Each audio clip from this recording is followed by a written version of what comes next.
ಎಲ್ಲರಿಗೂ ನಮಸ್ಕಾರ. ಎಂದಾದ್ರೂ ಯೋಚಿಸಿದ್ದೀರಾ, ಈಗ ನಮ್ಮ ಕಣ್ಣಿಗೆ ಕಾಣದ, ಸಂಪೂರ್ಣವಾಗಿ ಅಳಿಸಿ ಹೋಗಿರೋ ಒಂದು ಭೂತಕಾಲವನ್ನ ಅದನ್ನ ನೋಡೋದು ಹೇಗೆ ಸಾಧ್ಯ? ಆ ಕಳೆದುಹೋದ ಕಾಲದ ಒಂದು ಚಿತ್ರಣವನ್ನ ಕಟ್ಟಿಕೊಡೋಕೆ ಬೇಕಾದ ಸಾಕ್ಷ್ಯಗಳನ್ನ ಪುರಾತತ್ವ ಶಾಸ್ತ್ರಜ್ಞರು ಮತ್ತೆ ಇತಿಹಾಸಕಾರರು ಎಲ್ಲಿಂದ ಹೇಗೆ ಸಂಪಾದಿಸ್ತಾರೆ? ಬನ್ನಿ, ಈ ಕಳೆದುಹೋದ ಪ್ರಪಂಚಗಳನ್ನ ಮತ್ತೆ ನಮ್ಮ ಮುಂದೆ ತೆರೆದಿಡುವ ಈ ಅದ್ಭುತ ಪತ್ತೇದಾರಿ ಕೆಲಸದ ಬಗ್ಗೆ ಇವತ್ತು ಸ್ವಲ್ಪ ನೋಡೋಣ. ಸರಿ, ನಮ್ಮ ಇವತ್ತಿನ ಪಯಣವನ್ನ ಈ ಒಂದು ಸಣ್ಣ ಕಥೆಯಿಂದ ಶುರು ಮಾಡೋಣ. ಒಂದು ಕುದುರೆ ಓಡುವಾಗ ಅದರ ಚಲನೆಯನ್ನ ಬರಿಗಣ್ಣಿನಿಂದ ಪೂರ್ತಿಯಾಡಿ ಸೆರೆ ಹಿಡಿಯೋಕ್ಕಾಗ್ತಿರ್ಲಿಲ್ಲ. ಆದ್ರೆ ನೋಡಿ, ಈ ಸರಣಿ ಚಿತ್ರಗಳು ಆ ಕಣ್ಣಿಗೆ ಕಾಣದ ಸತ್ಯವನ್ನ ನಮ್ಮ ಮುಂದೆ ದೃಶ್ಯರೂಪದಲ್ಲಿ ಇಟ್ಟವು. ಪುರಾತತ್ವ ಶಾಸ್ತ್ರಜ್ಞರ ಕೆಲ್ಸಾನೂ ಹೆಚ್ಚು ಕಮ್ಮಿ ಇದೇ ತರಹ ಅಲ್ವಾ? ಕಣ್ಣಿಗೆ ಕಾಣದ ಸತ್ಯಗಳನ್ನ, ಬೇರೆ ಬೇರೆ ದೃಶ್ಯ ತುಣುಕುಗಳನ್ನ ಒಂದಕ್ಕೊಂದು ಜೋಡಿಸಿ ಬಯಲಿಗೆಳೆಯೋದು. ಹೌದು, ಓಡುತ್ತಿರೋ ಕುದುರೆಯನ್ನ ಫೋಟೋ ತೆಗೆಯೋದು ಒಂದು ವಿಷಯ, ಆದ್ರೆ ಸಾವಿರಾರು ವರ್ಷಗಳ ಹಿಂದೆ ಪೂರ್ತಿಯಾಗಿ ಅಳಿದು ಹೋಗಿರುವ ಒಂದು ನಾಗರಿಕತೆಯ ಚಿತ್ರವನ್ನ ಸೆರೆಹಿಡಿಯೋದು ಹೇಗೆ? ಇದು ನಿಜಕ್ಕೂ ಪುರಾತತ್ವ ಶಾಸ್ತ್ರಜ್ಞರು ಎದುರಿಸುವ ಅತಿ ದೊಡ್ಡ, ಅತಿ ಕ್ಲಿಷ್ಟಕರವಾದ ಸವಾಲು. ಹಾಗಾದ್ರೆ ಇದಕ್ಕೆ ಉತ್ತರ ಎಲ್ಲಿದೆ? ಅದು ಸಾಕ್ಷ್ಯಾಧಾರಗಳಲ್ಲಿದೆ. ಯಾವುದೇ ಐತಿಹಾಸಿಕ ಚಿತ್ರಣವನ್ನ ಪುನಃಸೃಷ್ಟಿ ಮಾಡೋಕೆ ಬೇಕಾಗಿರುವ ಮೂಲ ಬಣ್ಣಗಳು ಅಥವಾ ಪಿಕ್ಸೆಲ್ಗಳು ಅಂದ್ರೆ ಈ ಆಧಾರಗಳೇ. ಹಾಗಾಗಿ ಇತಿಹಾಸದ ಯಾವುದೇ ಅಧ್ಯಯನ ಶುರುವಾಗೋದೇ ಈ ಮೂಲಗಳಿಂದ. ಪ್ರಾಥಮಿಕ ಡೇಟಾ ಅಂದ್ರೆ ಇತಿಹಾಸದ ಕಚ್ಚಾ, ಫಿಲ್ಟರ್ ಮಾಡದ ದೃಶ್ಯಗಳು ಅಂತಾನೆ ಹೇಳ್ಬಹುದು. ಇವು ಆ ಕಾಲದ ಜೊತೆ ನೇರವಾದ ಸಂಪರ್ಕವನ್ನ ಹೊಂದಿರುವ ವಸ್ತುಗಳು. ಅಂದ್ರೆ ಯಾರದ್ದೋ ವ್ಯಾಖ್ಯಾನದ ಕನ್ನಡಕವಿಲ್ಲದೆ ಆ ಕಾಲಘಟ್ಟ ಹೇಗಿತ್ತು ಅನ್ನೋದರ ನೇರ ನೋಟವನ್ನ ಇವು ನಂಬೆ ಕೊಡುತ್ತವೆ. ಇಲ್ಲಿರೋ ಪ್ರತಿಯೊಂದು ವಸ್ತುವು ಒಂದೊಂದು ಟೈಮ್ ಕ್ಯಾಪ್ಸೂಲ್ ಇದ್ದ ಹಾಗೆ. ಯೋಚನೆ ಮಾಡಿ, ಒಂದು ದಿನಚರಿ, ಒಬ್ಬ ವ್ಯಕ್ತಿಯ ಮನಸ್ಸಿನೊಳಗಿನ ನೋಟವನ್ನ ಕೊಟ್ರೆ, ಒಂದು ನಾಣ್ಯವು ಆ ಕಾಲದ ಆಡಳಿತ ಮತ್ತು ಕಲೆಯ ಚಿತ್ರಣವನ್ನ ನಮ್ಮ ಕಣ್ಮುಂದೆ ನಿಲ್ಲಿಸುತ್ತೆ. ಅಷ್ಟೇ ಯಾಕೆ, ಒಂದು ಸಣ್ಣ ಮಡಕೆಯ ಚೂರು ಕೂಡ ಅಂದಿನ ತಂತ್ರಜ್ಞಾನ ಮತ್ತು ಜೀವನ ಶೈಲಿಯ ಕಥೆಯನ್ನ ಹೇಳ್ಬಲ್ಲದು. ಈ ವ್ಯತ್ಯಾಸವನ್ನ ಅರ್ಥ ಮಾಡ್ಕೊಳ್ಳೋದು ತುಂಬಾನೇ ಮುಖ್ಯ. ಪ್ರಾಥಮಿಕ ಡೇಟಾ ಅನ್ನೋದು ಒಂದು ಘಟನೆಯ ನೇರ ಲೈವ್ ಫುಟೇಜ್ ಇದ್ದ ಹಾಗೆ. ಆದ್ರೆ ದ್ವಿತೀಯಕ ಡೇಟಾ ಅನ್ನೋದು ಆ ಫುಟೇಜ್ ಬಳಸಿ ನಂತರ ಯಾರೋ ನಿರ್ಮಿಸಿದ ಒಂದು ಡಾಕ್ಯುಮೆಂಟ್ರಿ ಇದ್ದ ಹಾಗೆ. ಪುರಾತತ್ವ ಶಾಸ್ತ್ರಜ್ಞರು ಯಾವಾಗ್ಲೂ ತಮ್ಮ ತನಿಖೆಯನ್ನ ಆ ಕಚ್ಚಾ ಫುಟೇಜ್ನಿಂದಲೇ ಶುರು ಮಾಡ್ತಾರೆ.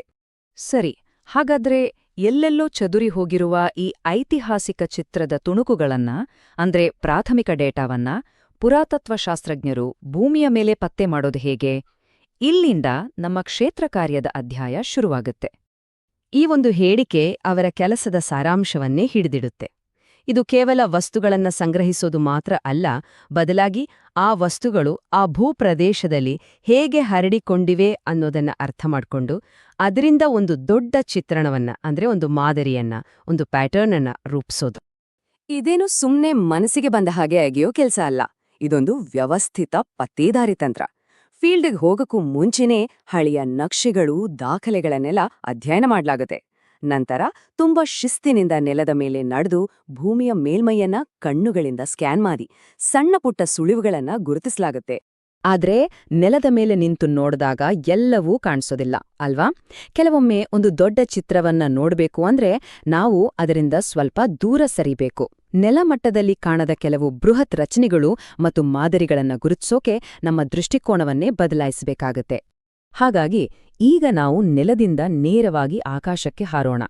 20ನೇ ಶತಮಾನದಲ್ಲಿ ವಿಮಾನಯಾನ ತಂತ್ರಜ್ಞಾನ ಬಂದಾಗ ಪುರಾತತ್ವ ಶಾಸ್ತ್ರಕ್ಕೆ ಒಂದು ಹೊಸ, ತುಂಬಾನೇ ಶಕ್ತಿಯುತವಾದ ಕಣ್ಣು ಸಿಕ್ತು. ಅದುವೇ ಮೇಲಿಂದ ನೋಡುವ ದೃಷ್ಟಿ. ಇದು ನಿಜಕ್ಕೂ ಒಂದು ಅದ್ಭುತ ಪರಿಕಲ್ಪನೆ. ಯೋಚಿಸಿ, ನೆಲದಡಿಯಲ್ಲಿ ಹೂತು ಹೋಗಿರೋ ಒಂದು ಗೋಡೆ ಅಥವಾ ರಸ್ತೆ ಅದರ ಮೇಲಿರುವ ಮಣ್ಣಿನ ಗುಣವನ್ನ ಬದಲಾಯಿಸುತ್ತೆ. ಇದರಿಂದ ಆ ಜಾಗದಲ್ಲಿ ಬೆಳೆಯೋ ಪೈರುಗಳು ಸುತ್ತಮುತ್ತಿನ ಪೈರುಗಳಿಗಿಂತ ಬೇರೆ ರೀತಿ ಕಾಣಿಸುತ್ತೆ. ಇದು ನೆಲದ ಮೇಲೆ ನಿಂತ್ರೆ ಗೊತ್ತಾಗೋದಿಲ್ಲ, ಆದ್ರೆ ಆಕಾಶದಿಂದ ನೋಡಿದಾಗ ಭೂಮಿಯೇ ತನ್ನ ಗರ್ಭದಲ್ಲಿ ಅಡಗಿಸಿಟ್ಟ ಇತಿಹಾಸದ ನೀಲನಕ್ಷೆಯನ್ನ ನಮ್ಗೆ ತೋರಿಸುತ್ತೆ. ಇವತ್ತಿನ ಟೆಕ್ನಾಲಜಿ ಅಂತೂ ಪುರಾತತ್ವ ಶಾಸ್ತ್ರಜ್ಞರಿಗೆ ಒಂದು ರೀತಿಯ ಸೂಪರ್ ಪವರ್ ಕೊಟ್ಟಿದೆ ಅಂತಾನೇ ಹೇಳ್ಬೋದು. ಗ್ರೌಂಡ್ ಪೆನೆಟ್ರೇಟಿಂಗ್ ರಾಡಾರ್ ಭೂಮಿಯೊಳಗೆ ಎಕ್ಸ್ರೇ ದೃಷ್ಟಿ ಕೊಟ್ರೆ, ಲಿಡಾರ್ನಂತಹ ಲೇಸರ್ ಸ್ಕ್ಯಾನಿಂಗ್ ಟೆಕ್ನಾಲಜಿ ದಟ್ಟವಾದ ಕಾಡುಗಳನ್ನ ಡಿಜಿಟಲ್ ಆಗಿ ಸರಿಸಿ ಅದರ ಕೆಳಗಿರೋ ನೆಲದ ನೈಜ ಚಿತ್ರಣವನ್ನ ಸೆರೆಹಿಡಿಯುತ್ತೆ. ಇದು ಅಗಿದೇ ಭೂಮಿಯೊಳಗಡೆ ನೋಡೋಕೆ ಸಿಕ್ಕಿರೋ ಒಂದು ಅದ್ಭುತ ಶಕ್ತಿಯಲ್ವಾ? ಸರಿ, ನಾವು ನೆಲದಿಂದ, ಆಕಾಶದಿಂದ ಮತ್ತು ಭೂಮಿಯ ಒಳಗಿನಿಂದಲೂ ದೃಶ್ಯ ಡೇಟಾವನ್ನ ಸಂಗ್ರಹಿಸಿದ್ದೀವಿ.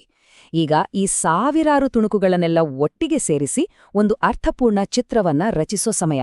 ಇಲ್ಲೇ ನೋಡಿ, ತಂತ್ರಜ್ಞಾನ ಒಂದು ಮಾಂತ್ರಿಕನ ಪಾತ್ರವನ್ನ ವಹಿಸುತ್ತೆ. ಇದನ್ನ ಸರಳವಾಗಿ ಹೇಳೋದಾದ್ರೆ, ಜಿಐಎಸ್ ಅನ್ನೋದು ಒಂದು ಸೂಪರ್ ಸ್ಮಾರ್ಟ್ ಡಿಜಿಟಲ್ ನಕ್ಷೆ. ಇದು ಕೇವಲ ಜಾಗವನ್ನ ತೋರ್ಸೋದಿಲ್ಲ, ಬದಲಿಗೆ ಆ ಜಾಗಕ್ಕೆ ಸಂಬಂಧಪಟ್ಟ ಅಸಂಖ್ಯಾತ ಮಾಹಿತಿಯ ಪದರಗಳನ್ನ ಅಂದ್ರೆ ಲೇಯರ್ಸ್ ಅನ್ನ ಒಂದ್ರ ಮೇಲೊಂದಿಟ್ಟು ಅವುಗಳ ನಡುವಿನ ಸಂಬಂಧವನ್ನ ವಿಶ್ಲೇಷಣೆ ಮಾಡೋಕೆ ಸಹಾಯ ಮಾಡುತ್ತೆ.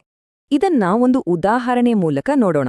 ಯೋಚಿಸಿ, ಒಂದು ಪದರದಲ್ಲಿ ನದಿಗಳು ಮತ್ತು ಭೂಮಿಯ ಎತ್ತರ, ಇನ್ನೊಂದ್ರಲ್ಲಿ ಮಣ್ಣಿನ ವಿಧಗಳು, ಮತ್ತೊಂದ್ರಲ್ಲಿ ನಮಗೆ ಸಿಕ್ಕಿರುವ ಎಲ್ಲಾ ಕಲಾಕೃತಿಗಳ ಜಾಗ. ಹೀಗೆ ಈ ಎಲ್ಲಾ ದೃಶ್ಯ ಪದರಗಳನ್ನ ಒಟ್ಟಿಗೆ ಸೇರಿಸಿದಾಗ ಹಿಂದೆಂದೂ ಕಾಣದಿದ್ದ ಸಂಬಂಧಗಳು ಮತ್ತು ಮಾದರಿಗಳು ಸ್ಪಷ್ಟವಾಗಿ ಗೋಚರಿಸ್ತವೆ. ಜಿಐಎಸ್ ಕೇವಲ ಡೇಟಾವನ್ನ ಜೋಡಿಸೋದಿಲ್ಲ, ಅದು ನಮ್ಗೆ ಒಂದು ಹೊಸ ದೃಷ್ಟಿಕೋನವನ್ನೇ ನೀಡುತ್ತೆ.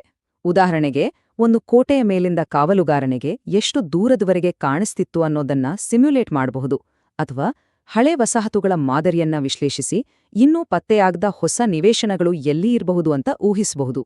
ಇದು ಭೂತಕಾಲವನ್ನ ನೋಡಕ್ಕೆ ಹೊಸ ಕಣ್ಣುಗಳನ್ನೇ ನಮ್ಗೆ ಕೊಡುತ್ತೆ. ಹಾಗಾಗಿ ನಾವು ತಿಳಿದುಕೊಳ್ಳಬೇಕಾದ ಪ್ರಮುಖ ವಿಷಯ ಏನು ಅಂದ್ರೆ, ಭೂತಕಾಲವನ್ನು ನೋಡುವುದೆಂದರೆ ಒಂದೇ ಲೆನ್ಸ್ ಬಳಸುವುದು ಅಲ್ಲ. ನೆಲದ ಮೇಲಿನ ಮಡಿಕೆಚೂರನ್ನು ಸೂಕ್ಷ್ಮವಾಗಿ ನೋಡುವುದರಿಂದ ಹಿಡಿದು ಉಪಗ್ರಹದ ವಿಶಾಲ ದೃಷ್ಟಿಯವರೆಗೆ ಹಲವು ಲೆನ್ಸ್ಗಳಿಂದ ಸೆರೆಹಿಡಿದ ಚಿತ್ರಗಳನ್ನ ಒಟ್ಟುಗೂಡಿಸಿದಾಗ ಮಾತ್ರ ನಮಗೆ ಭೂತಕಾಲದ ಒಂದು ಸಮಗ್ರ ಮತ್ತು ಸ್ಪಷ್ಟವಾದ ನೋಟ ಸಿಗುತ್ತೆ.